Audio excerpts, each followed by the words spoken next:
Good evening, ladies and gentlemen. Welcome to Reference Point. I'm your host, Dave Cokerhook.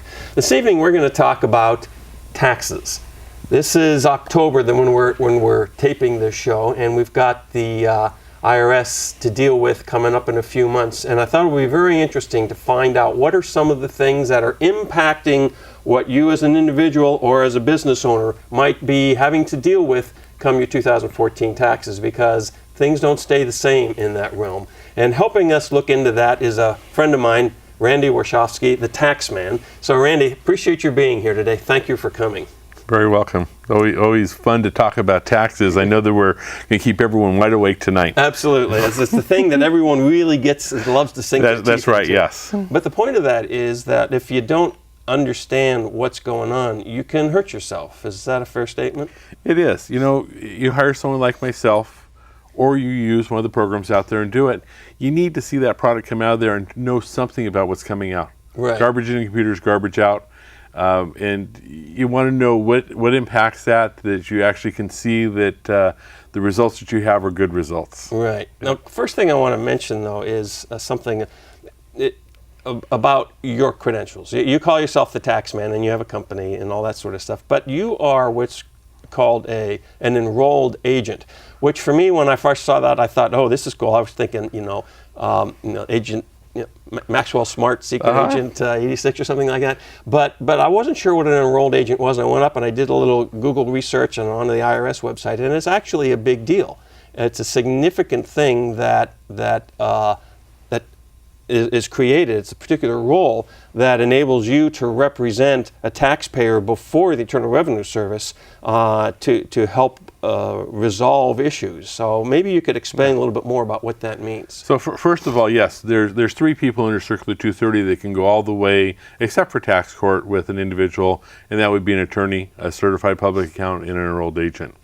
So a certified public accountant and an attorney you've heard of before. Right. The difference with them, they're licensed from the state. So in this particular case, state of California, where enrolled agents were federally licensed. Oh. So I can practice in all 50 states, or I know some EAs that are in foreign countries that are still practicing. Wow. So we call practice, we're doing tax returns, helping people with representation there. We take a 2-day test, a 4-part test. I'm sorry, it's 3-part now. It was 4 parts when I took it. I'm old. So the same as the CPA takes a 4-part test. When they take the test, it's 1 part taxation and 3 parts other things. Okay? Doesn't necessarily mean they're an expert in taxation. In fact, I have some CPAs that are clients of mine because they've gone into other fields as a CPA. Now, there's lots of CPA out there that are experts in taxation as well. Right. Okay? Some of them are now becoming enrolled agents. But with this license, I can practice anywhere. I've shown the expertise to be able to represent the client in front of the Internal Revenue Service. When I go to an audit, I don't take clients with me. So when you go to an audit, does that mean when you go and talk to someone at the IRS on behalf of a taxpayer? Right. When a taxpayer is being audited and I go talk to the IRS, I always leave the client at home because you know what? As most people, we don't know when to be quiet. Right. So I don't take them with me because, you ask a question, the answer is yes or no most of the time, not a 10-minute dissertation of what happened in your life. Right, yeah, right. It makes it much more complex. Even if they're not burying themselves in a hole, well, let's get to the point, let's get this over with. Right.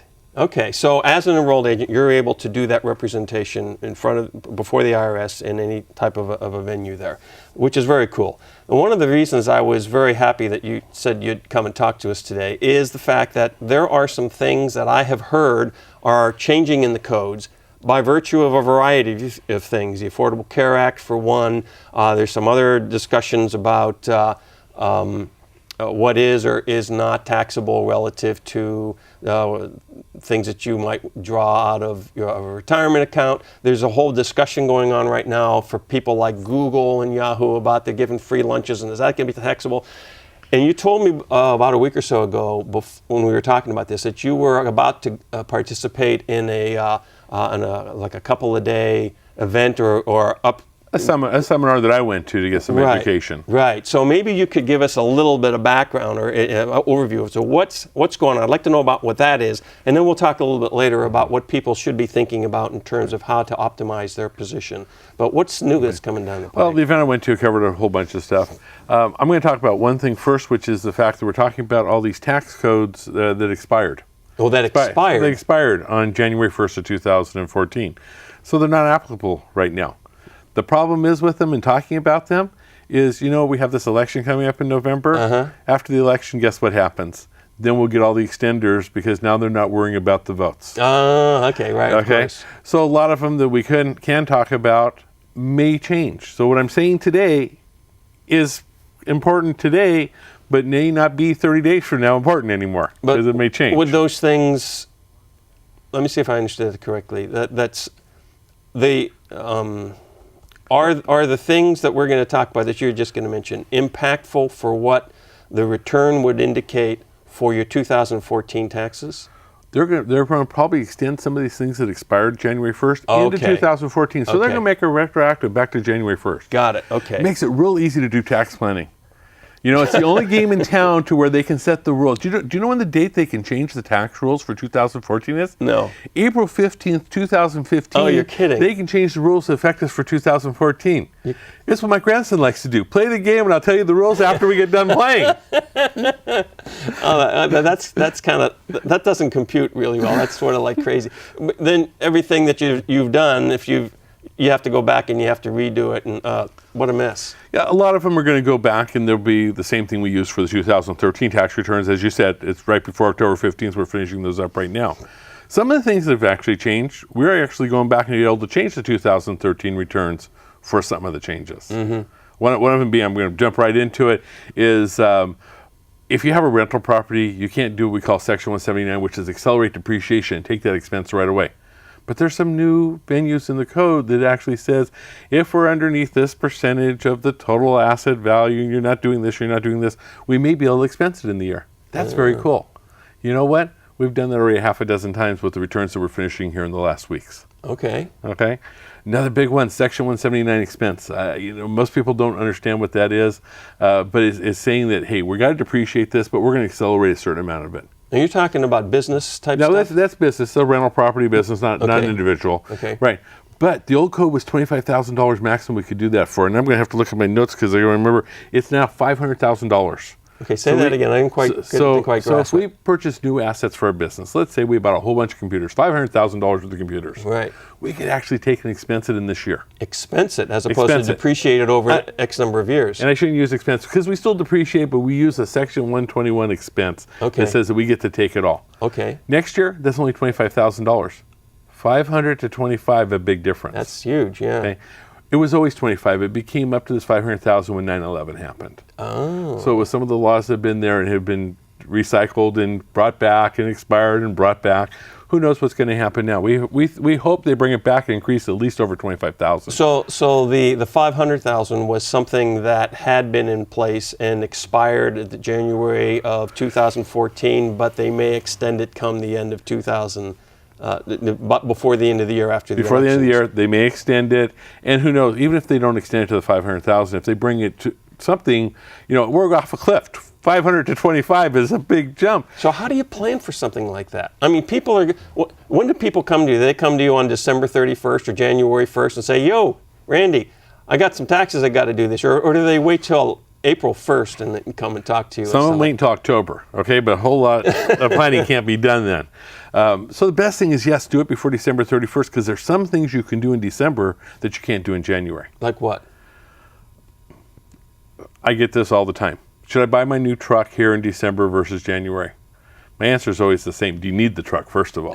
I mean, a deduction is a reduction of your taxable income. So if you're paying out $20,000 and saving $3,000 in taxes, if I got to buy the truck in January, heck yeah, buy it in December. Let's take the $3,000 now instead of 12 months from now. Right. So things like that. Computer purchases for a business, any assets. Okay. Go out and lease them, go out and get a loan to purchase them, go pay cash for them. One of the things is to look at your net profit in the books. How much profit do I have this year? Do I want to try to lower it? Mm-hmm. Sometimes it's actually beneficial to wait till the next year to get it. Business was bad this year. Something happened in my industry. Right. But it's already picking up in December. I know it's going to be good next year. I got the orders, but I'm going to have the income next year. Let's go ahead and defer the expenses to next year. Got it. Okay. That's not tax law. That's just that's planning. That's planning. Yeah, a little financial planning with that. Looking at the numbers as a business owner, looking at the number where you are, and where you expect to be between now and, say, the end of this calendar year or fiscal year, depending upon how your business is structured, and then optimizing things based on what you really need, what you can do legally to defer. It's not like avoiding, but it's deferring whatever situation you might be confronted with. Exactly. It's deferring. It's deferring or accelerating. Yeah. Sometimes I see. Sometimes we want to accelerate the expenses in here, or we want to defer the expenses into next year. Got it. Right. What's going to be more beneficial? What's our projections? Obviously, if you're doing December this year, you have better, good numbers for 2014. We're doing that planning. But if you can already see what's happening in 2015, already got the orders, I think the income is going to be way up, or the income is way down this year. Yes, let's indeed put it where it's going to get you the most bang for the buck. Okay. So what about the Affordable Care Act and some of the things that supposedly are, I know they deferred a whole bunch of stuff. Stuff that was supposed to happen in 2014 that wasn't deferred till 15 or 16 or whatever. But there's still this specter of the individual mandate, whatever that actually means, and then the things that businesses are going to have to deal with if they have more than X number of employees and opt to not offer a benefits program, then they have to pay a penalty that's a tax type penalty and stuff like that. So what actually do people have to think about here this year for what they may have to confront in their 2014 taxes? I'm going to talk about that penalty first of all, because I wrote the notes down on here. First of all, the penalty is only $95 in the first year. Right. Okay? So if you're looking at health care, $95 versus the health care, $95 is cheap. It's going to accelerate up to $695 in 2 more years. Right. Okay? But that's in place. That's right? In place. That's if it doesn't change. Right. By the 15th of April next year. This one might be the 15th of 2016 or 2017 that's changing. But everything's subject to change with it. But that's in place. That's the rules that we have to plan on right now. There's not a lot of companies that are going to go out and buy health care if there's a $95 penalty for their employees. 50 employees or less, they don't have to buy health care. So this is the current penalty relative to the employer, is what you're saying. Actually, this penalty is going to the employee for not having health care. Okay. The employer also has penalties that we have to calculate. I can't give you a flat fee on that, but that's over 50 employees. If they have more than 50 employees, then they're obligated, and if they don't, then they have to pay the penalty. So in this valley that we're in, if they have 50 or more employees, except for certain industries, I even think McDonald's now, I hate to use a national name, probably has health care. I think I've heard that. But, some janitors may or may not have the health care on it, but that's what the employer has to look at. Look at the penalties versus providing the thing. I think here in Silicon Valley, we're finding more and more that have already had this in place. Mm-hmm. Remember, these tax laws are written for 50 states. Right. California, we're unique. We look at some of the mortgage interest limitations and some of the other things they put in place and going, how can we buy a house for this much money? Mm-hmm. You can't in this valley, where they look in a different area and say, in Idaho, who's spending that much money? The 5% business owners over there are going to spend that much money. So our problem here is, again, because of the economy that we have here, we look at a lot of different numbers than they do in other areas. So interesting. So that's got to create because when you're helping people with taxation questions and issues and whatever, there's a difference between what you have to deal with on the state level versus what you have to deal with on the federal level, then, is what I'm sort of concluding from what you said. Well, it's the same, but because we're in California and the dollar amounts that we deal with, we're all of a sudden dealing with it different. Okay. It's not the state law. We do have, in fact, we just had a state law that just passed that has to do with PTO, paid time off, which was interesting. But, there are some things in California, but it's just the income levels in California. Okay. All right, got it. All right, so you were talking about these penalties, the $95 this year, and that would be for an individual who either is not receiving something through their company or who has opted not to subscribe to one of the exchange actions. They would they'd have a $95 penalty, quote unquote, on their taxes, to pay an extra $95 on their taxes. But if they're having to pay, $350 that year for insurance, depending upon what their income level is, that actually might be a better deal. Yeah, it's probably more like $350 a month versus $95 for the year. Right, right. The one interesting thing, and I hope there's no IRS auditors, agents out there that I know listening to this, the act that put this in place allows the IRS to assess the penalties, but does not allow the IRS to go out and actively pursue collection of the penalties. So if you have a refund coming, they're going to reduce the refund by that penalty. Okay. But if you owe taxes, they can go after the tax you owe, but they can't go after the penalty that you owe. They have no levy rights. Their rights are, I bet you it'll change. Yeah. Okay. Yeah. But right now they have no rights to pursue that money. Wow. So again, not a big issue here in that's Silicon Valley interesting. because most of them have the health care. Okay, I just got the distinction. If you do a return and you have money that's going to come back from you, they're going to deduct that. They're going to deduct it. You're never going to see it. But if you do your return, you say I have to pay the IRS $495. You send them a check for $400. They get it. They can't pursue that. They can send you a letter. We'll see what happens when it actually happens. But the code sections do not actually give them the rights to pursue, to levy, to go after all kinds of stuff to get that $95. Right. Crazy. Okay. But then it goes up. Then it goes up. Second year is $325 on that individual. Right. Then the $695 in the third year. So all of a sudden now, as we get that higher price, it starts being, well, wait a minute, this penalty versus buying the insurance, maybe I should buy the insurance. Right. Okay. This again, we're an individual now versus businesses. Right. The business is 50 employees or more.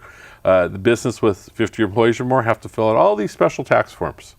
Really? Okay. I took a class on these special tax forms. Don't have me one and ask me to fill it out yet, because I'm going to do it. I tell people I do RTF. I read the form. Okay. Okay. That's what I'm going to have to do with these when I first start doing them, because they're brand new. They're something different. I think that most companies out there, if they're getting worried when they're hearing this, the payroll services are going to be giving them a whole lot of this information that has to go on the form. So it's not going to be pulling it from everywhere, but it might be. Wow. We'll see how the payroll services and the insurance companies handle it. So these additional forms that need to be filled out are going to be for companies that have more than 50 employees, is what you're saying? 50 or more. And it's 50 equivalent employees. Yeah, 50 or more full-time equivalents, right. Yeah, when you have these part-time employees, you have to go through this whole different equation to figure out how many full-time employees I have. Right. Gosh. Yeah. What fun there. Okay. So that's what keeps us in business. I guess. They call them the Tax Reform Act or this Tax Act, and I call it the Randy Security Act. The Randy Security Act. It keeps me in business. Yeah. So, are there things, again, going back to the workshop that you recently attended, are there any things that you sort of figured that were going to be deductible because they have been forever that aren't, or that are maybe maybe not in the future type thing, or are there any things that weren't deductible before that are going to be deductible now and stuff like that, as far as either personal or business? So one of the big things we've seen, but it actually happened with 2013, but we're going to see it happening more and more, is that we have phase out of itemized deductions. Phase out of itemized deductions. We actually had that go in place a few years ago. I don't remember how many, like 10 years ago. And all of a sudden, they dropped it. Okay, this happened, I believe, with 9/11. They dropped it. It's like we're trying to keep more money in the economy. Oh, but now okay. it finally has phased back in. I don't think we're going to see an extender on that because we actually had to do it in 2013. So I'm sure in 2014 it's going to stay there. Not a big issue unless you're the one highly affected. It's not affecting everybody. You have to be over a certain adjusted gross income, AGI. But you get over that, and then all of a sudden your itemized deductions start to fade. Really? When you say fade, does that mean you get to take less percentage of it, or that certain things are no longer going to be able to be put on the chart? We do an equation from the AGI, and it phases or adjusted gross income, and it reduces the deductible amount you put there. The funny part is the IRS in their wisdom didn't put a line in there that says this is your deduction. So all of a sudden you add up the whole column and it doesn't add up to the bottom. Don't you think I get a lot of phone calls about that? It's like, I can add 1 plus 1 plus 1 should be 4, and how come it only says 3 down there? So yes, indeed, my software now is very nice. They're now putting a little negative on the side so people can do it, but the form doesn't call for it. It should have. So that's something that impacts people, and as that, I don't know. It sounds like a relatively small percentage of the population might actually have to confront that. Are they changing that plateau? Plateau always adjusts for inflation. It adjusts for inflation. It does inflation. Which I'm going to, right now, because I'm thinking about it, the other thing that affects people's alternative minimum tax, the one nice thing that happened here, was it last year or the year before, is You always heard at the end of the year how we couldn't file the tax returns because they're waiting for the alternative minimum tax extender to be there. They finally passed one that has inflation set in it. Oh, so it's nice when we have a law that has inflation already set into it, so we're not sitting there and they have to actually pass the law and they don't get that done to January and they hold up the tax forms. The IRS can't accept the tax returns, which they're saying is going to happen now again in 2015 for the 2014 returns. We'll see. So the alternative minimum tax thing is that a whole, explain that, because that's another area that I've heard about and I am not sure how many people that actually impacts. It affects quite a few in the Valley, especially when we start talking about stock options and we start getting involved in those type of things. What alternative minimum tax is basically a completely separate tax return. So we do a tax return, then we do an alternative minimum tax return. In that return, certain deductions are not deductible. Certain things are taxed at different rates. Your total tax is taxed at a different rate. Then it compares the two tax returns and we come up with a number at the bottom, and that goes back onto your regular tax return. I don't like it because it's the unknown for everybody. I used to be, when I was in the tax business, it's like, come on in, give me a call. We can do a real quick workup to see what your tax is going to be. I won't touch that anymore because all of a sudden we do this, this, and this, and alternative minimum tax jumps in. So we actually have to do the workup. I can't do it in my head. They don't do it on a calculator anymore. So does it, what's that there for? What's the purpose of it? I mean, did it have is it one of these things that it had a useful purpose, but there are these unintended consequences of it put in place, or is the alternative minimum tax structure actually a useful thing for potentially for me as an individual? Never beneficial for you. It's beneficial for the government. That's what all taxes are put in place, benefit of the government. Okay. And what the government said was, we're going to allow certain deductions, but if you have X number of dollars of income, we want a minimum this much tax on that income, no matter what deductions you have. So you are stuck with having to go to the higher value no matter what, is what you're saying. On certain things with that, if you hit the alternative minimum tax, it's based on adjusted gross income, it's based on certain things that are going to happen on your Schedule 8 itemized deductions. So they're not making this very easy. They made this, the more complicated they make it, I guess the more complicated they make it, the higher the probability that somebody that's doing this on their own is going to make a mistake, and therefore the higher probability of getting an audit and stuff like that, and collecting penalties and things. Yeah. So it's a nice revenue generator here. I think that taxation's not meant to be fair. I hear that all the time. But I think that to make it to where the average individual can look at the tax return after they're hiring somebody to do it and not be able to understand it at all, there's something wrong with that. Yeah. And that's what the AMT tax is. Definitely does not make sense. I think there should be a different option that they could come up with and get rid of the AMT tax, alternative minimum tax. It'll never happen. Right. Not in our lifetimes. They don't listen to me, Okay. So we don't have a lot of time. We have less than 5 minutes left and all that sort of thing. But I want to ask you a couple of questions here.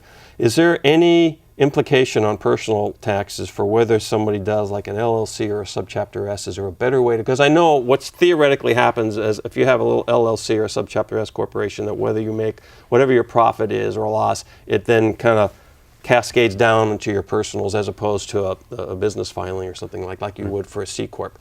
Does it make a difference one way or the other? Is there a preferential way as a tax professional that you should look at that kind of a structure? Okay, first of all, they're called flow-through entities because, yes, indeed, it flows right through your 1040. So are you asking me whether an S corporation is better than an LLC or the S and LLC versus C corporations? No, it does. Does it make it? You get the same effect whether you're an LLC or an S is what I'm trying to figure out. As far as the tax you do to a certain degree. Okay, the problem is with an S corporation, you have to go on payroll. Oh. LLC, you're a partnership. So the federal government doesn't recognize LLCs at all. There's no such thing as an LLC. It's a state law. It's a limited liability company. It's not a corporation. Okay.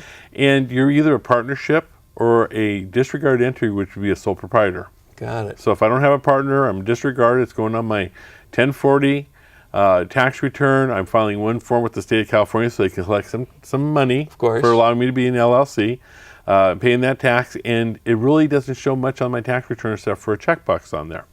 Now, as soon as I have two partners in the LLC or two members, then we have to file partnership return to the IRS. Oh, okay. Okay. All right. Now we look at it, and sometimes putting somebody in an S corporation, getting them on payroll, is the best thing that's ever happened to them because now their income taxes are being withheld, and we're not looking as a big of a problem on their personal tax return afterwards. Right. Okay. The other issue with an S corporation, as long as you pay yourself a fair wage, the additional profit that the S corporation makes is not subject to self-employment tax. Oh, okay. Self-employment tax is Social Security, Medicare, both sides. Right. Yeah. Where in the LLC, all of it's subject to the self-employment tax. Got it. Interesting. Very cool. All right, I got a question for you that's not related to this what we talked about here, but I'm curious. How did you get into this kind of a thing? Was this something that when you were in high school, you said, "Hey, I'm good at numbers. I love working with this sort of thing. I want to get into the tax business." How did you come into this business? I didn't want to get in the tax business. I wanted to get in the accounting business. I was great in bookkeeping and everything else. Now we do it, but it's not my preferred thing to do. Now I'm not an attorney. I don't have a degree to practice law. I'm the closest thing to attorney because I get to interpret tax law. Cool. Okay? My joy is to having somebody and figure out how to have them pay the least amount of taxes possible. Right. Legally pay the least amount of taxes possible. Right. You want to do it the other way, go see someone else. Somebody else. Yeah. Okay. So we got a little over a minute left in the show. So I wanted to ask you, is there any tips, any thoughts, any comments to our viewing audience, personal professionals, or business or private thing, that they should be thinking about and putting into action now for 2014 to help them with their tax structures? I would say sit down with your professional, have them take a look at what you have going on to see if you want to accelerate expenses or do something in 2014 versus what you can't do in 2015. I think some of the things that people do unfair to themselves, I'm filing a lot of tax returns right now coming up the October 15th deadline. Well, they're just finally getting their stuff together for the prior year. How can you tax plan when you're that far behind? It's too late to do something that could have been done, that you could have taken advantage of something before the close of the calendar year, that you can't go back and rechange those things now. I filed my tax return 4 days ago, my own. Yeah. Okay? I had it figured out well before that, but I do extensions because I want to tell my clients that it's not a problem to do an extension. Right. My wife would rather me get it done sooner. But indeed, I did mine 4 days ago, but I already had the good numbers and I already did tax planning for myself back in April. Back in March. That's the biggest problem that people have. If they owe money, now how am I going to resolve the issue for 2014? Because now I'm already through it, and how do I come up with another $30,000 or $40,000 or $80,000? Exactly. Understood. Randy, thank you very much. It's been enlightening for me. I hope the viewing audience has enjoyed this as much as I have. And ladies and gentlemen, think about this. You have to deal with it. You can't ignore it. Therefore, the best thing to do is to plan to handle it in the manner that's going to be the most beneficial for you. So do indeed go speak to your tax professional. Randy Warshawsky, the tax man, thank you very much. Appreciate having you here. Thank you, sir. And ladies and gentlemen, we'll see you next time on Reference Point.